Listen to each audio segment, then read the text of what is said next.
If you want to master self-discipline, you don't need to wait for the perfect plan or the perfect moment.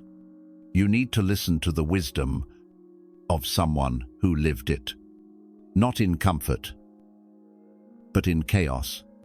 Marcus Aurelius was not just a philosopher, he was the emperor of Rome, ruling during plagues, wars, and betrayal. Yet in the quiet hours of his day, he wrote down his thoughts, reminding himself, and now us, what it means to live with strength, clarity, and discipline.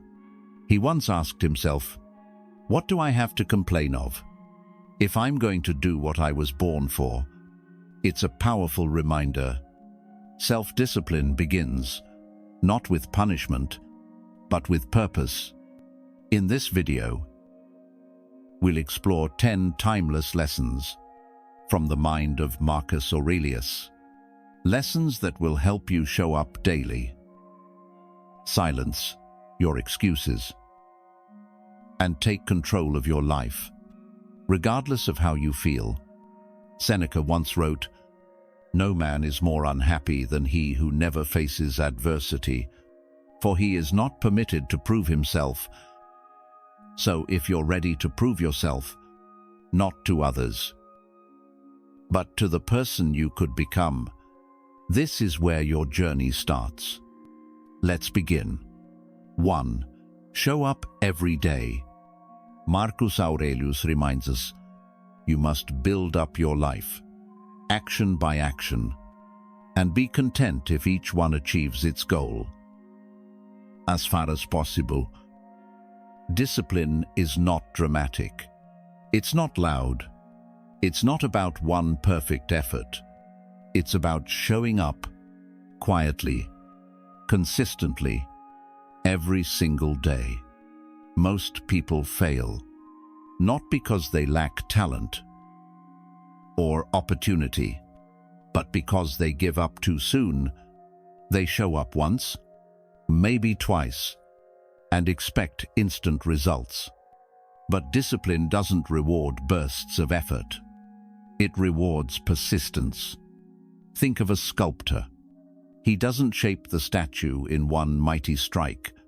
He returns to the stone, day after day, chipping away with patience. That's how greatness is built. One small act repeated. Seneca once said, "Consistency is the foundation of virtue." Even when you don't feel like it, even when the results are invisible, you show up anyway.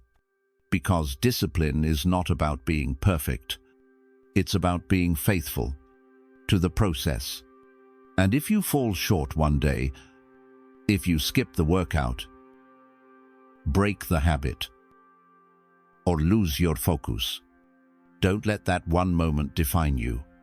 Epictetus taught, no great thing is created suddenly. There must be time.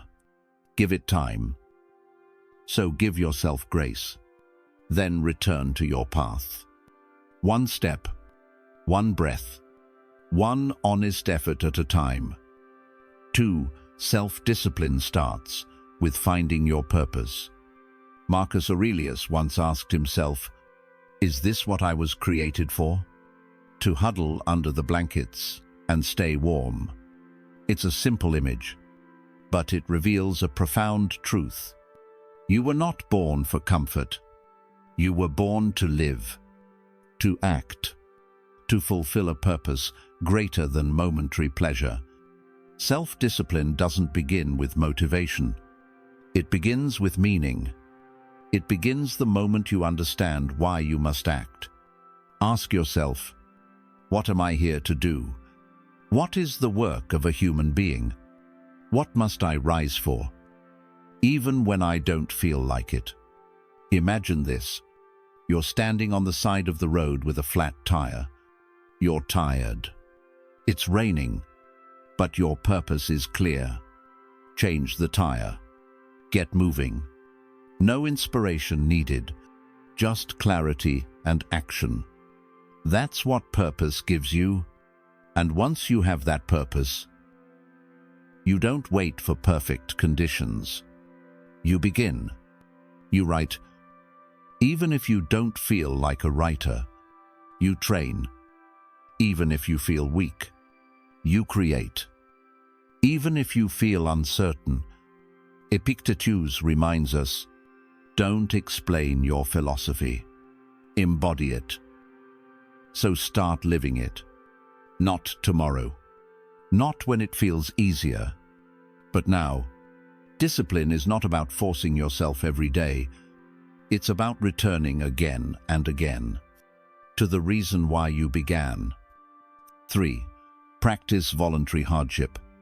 Marcus Aurelius wrote, "Discipline yourself in small things, and from there, progress to greater things."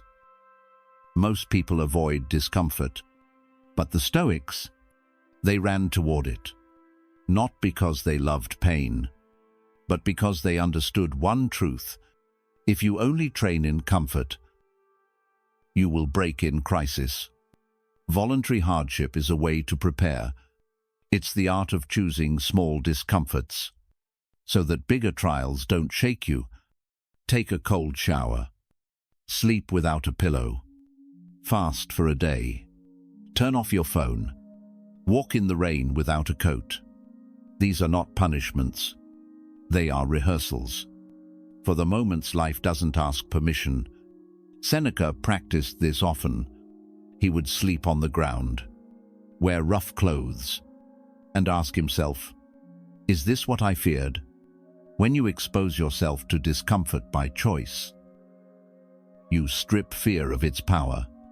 You discover that hunger won't break you, that silence won't kill you, that boredom won't destroy your mind. Epictetus, born a slave, lived this truth. He reminded his students, don't hope that events will turn out the way you want. Welcome events, in whichever way they happen.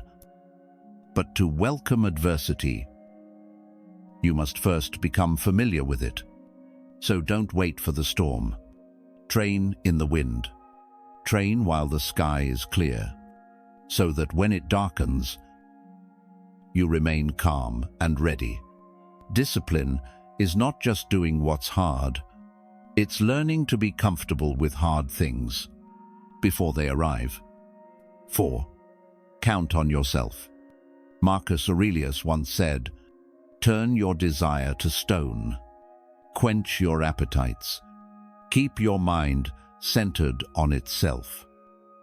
In a world full of distractions, this is a call to return to your center. Once you've found your purpose, you must trust yourself to carry it through, not just in moments of strength, but especially in moments of doubt. Discipline is not about feeling ready. It's about choosing to act, even when you're tired, unmotivated, or uncertain. That means making a plan, breaking your goals into clear, manageable steps, and committing not just to the end result, but to every small action that gets you there.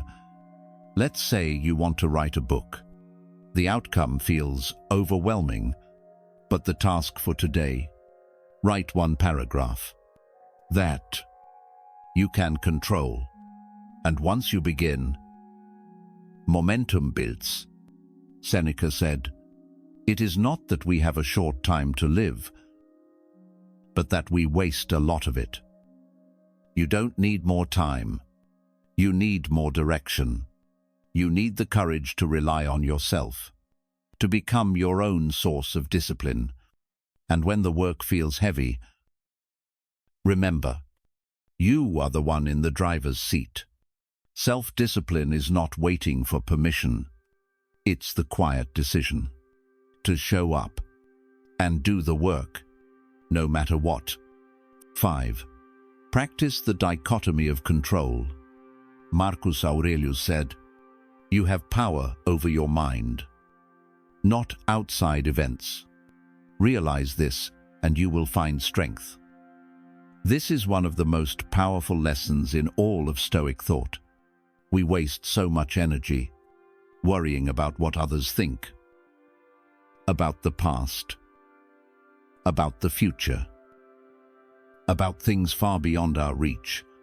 But the Stoics give us a tool, a simple mental shift, that can change how we experience every challenge. It's called the dichotomy of control. Epictetus explains it clearly. Some things are up to us, and some things are not. What's up to us? Our thoughts, our choices, our actions, our character. What's not up to us?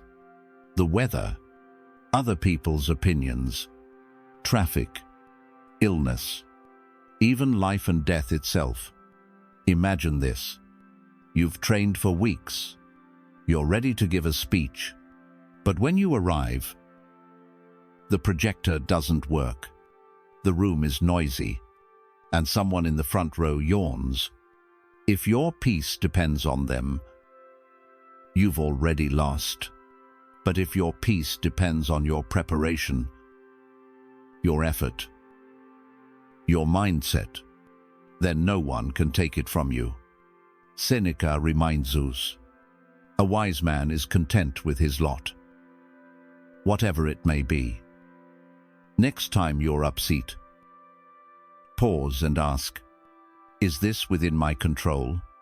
If yes, act with clarity. If no, release it, and return to what is yours. Your attitude, your response, your next step. That's where discipline lives. Not in controlling the world, but in mastering how you move through it. 6. Practice delayed gratification. Marcus Aurelius asked, so you were born to feel nice?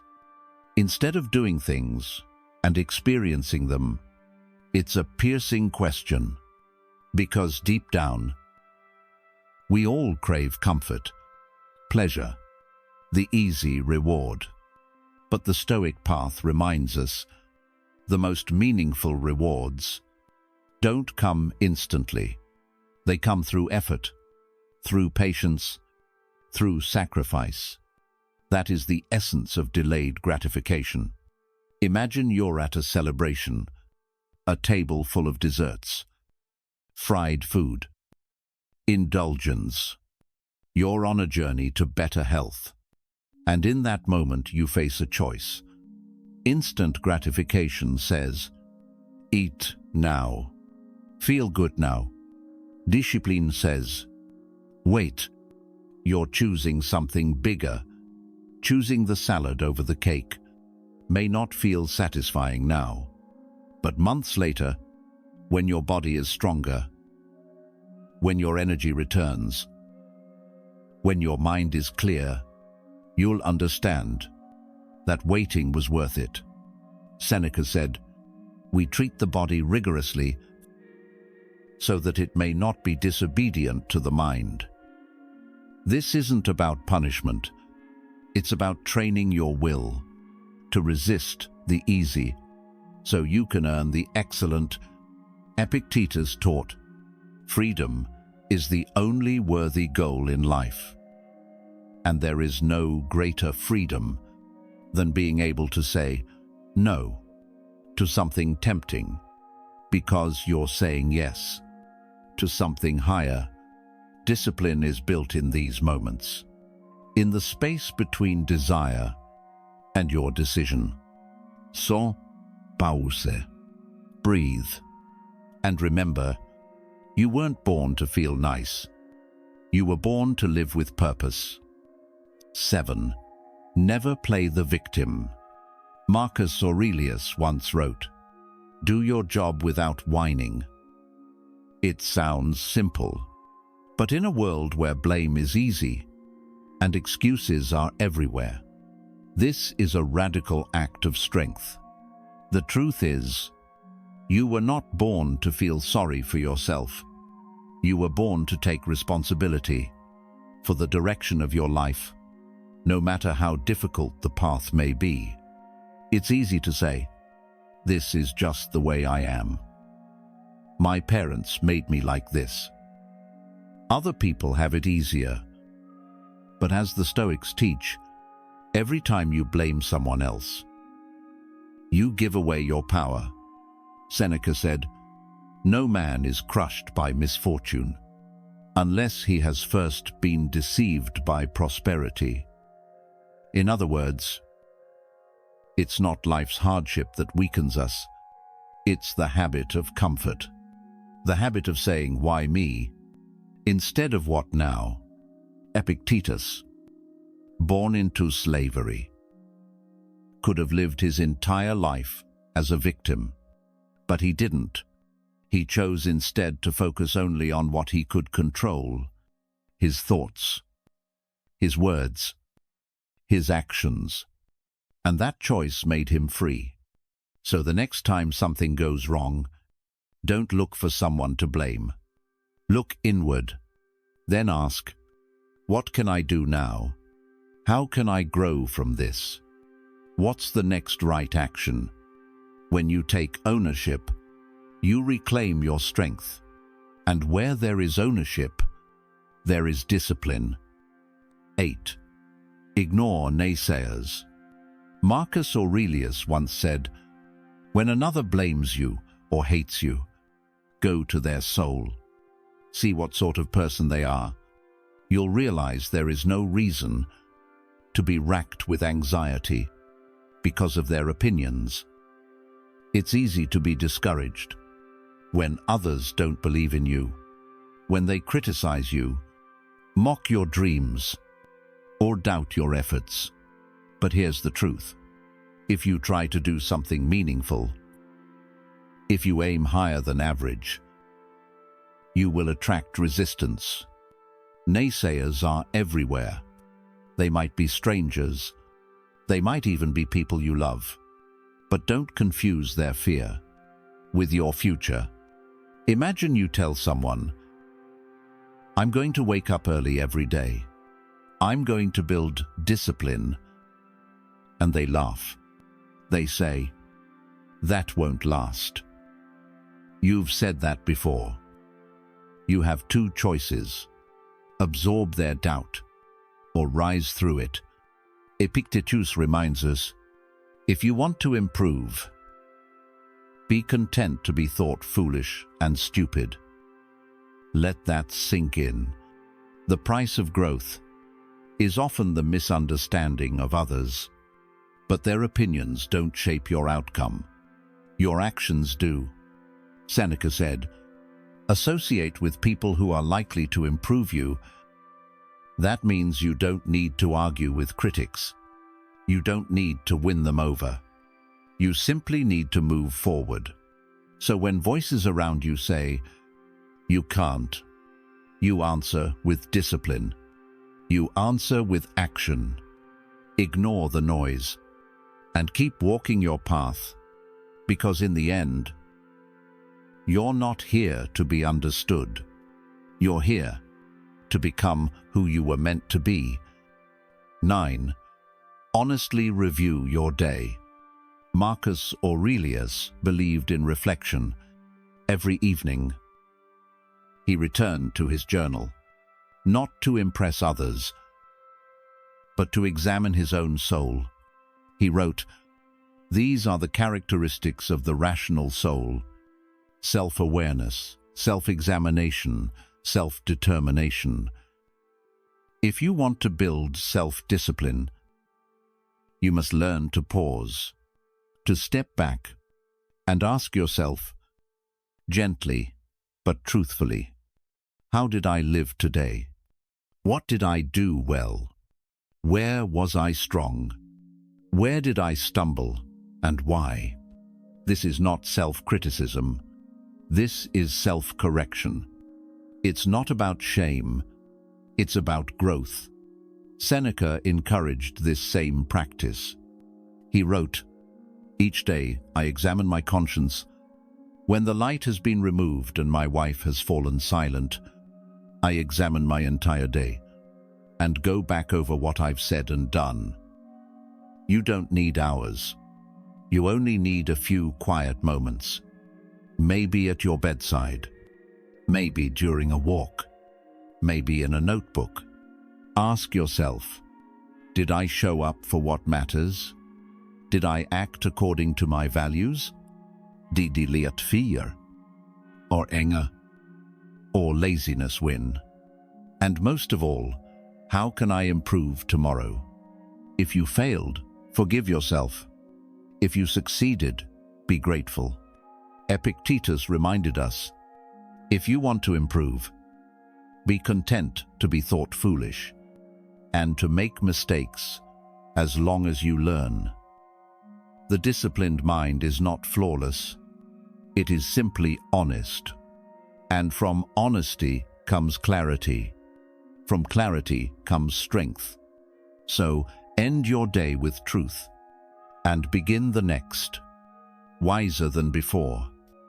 10. Find wise people to emulate.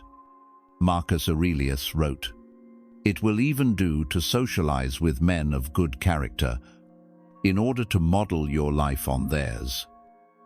No one becomes disciplined alone. Not truly. We are shaped by the people we observe, the people we admire, and the people we choose to learn from. If you want to grow stronger, find someone who has already walked the path. Not someone perfect, but someone consistent. Someone who lives with clarity, with calm, with purpose. Your model could be close. A mentor, a parent, a disciplined friend, or it could be someone from the past, like Marcus, or Seneca, or Epictetus. The Stoics themselves were students of others. They read. They questioned. They watched how wise men lived, and then they applied those lessons to their own lives. Epictetus encouraged his students. Don't just learn what the philosopher says. Learn how he lives. So ask yourself, who do I know that embodies the discipline I seek? Who rises early without complaint? Who chooses silence over reaction? Who keeps promises even when it's hard? Observe them. Ask them questions. Follow their example. And most importantly, apply what you learn. Seneca said, "We should hunt out the helpful pieces of teaching and the spirited and noble-minded sayings which are capable of immediate practical application." This is not imitation. It's inspiration. Because discipline is not just taught, it is caught from those who already live it. Choose your models wisely and let their example elevate your own. Self-discipline is not a talent. It's not a gift you're born with. It's a habit, a mindset, a choice you make day after day. Marcus Aurelius didn't write for applause. He wrote to remind himself of what truly matters. And through his words, we are reminded to show up, to endure, to act with purpose, even when no one is watching. As the Stoics teach, you may not control what happens to you, but you always control how you respond. And that response is where your discipline begins. So tonight, reflect with honesty. Tomorrow, rise with intention. And always remember, the life you seek won't be built in a single moment. It will be built in thousands of small, quiet decisions that no one sees, but that shape everything. If you found value in these lessons, make sure to subscribe for more Stoic wisdom. And until next time, live with strength. Live with clarity. Live with discipline.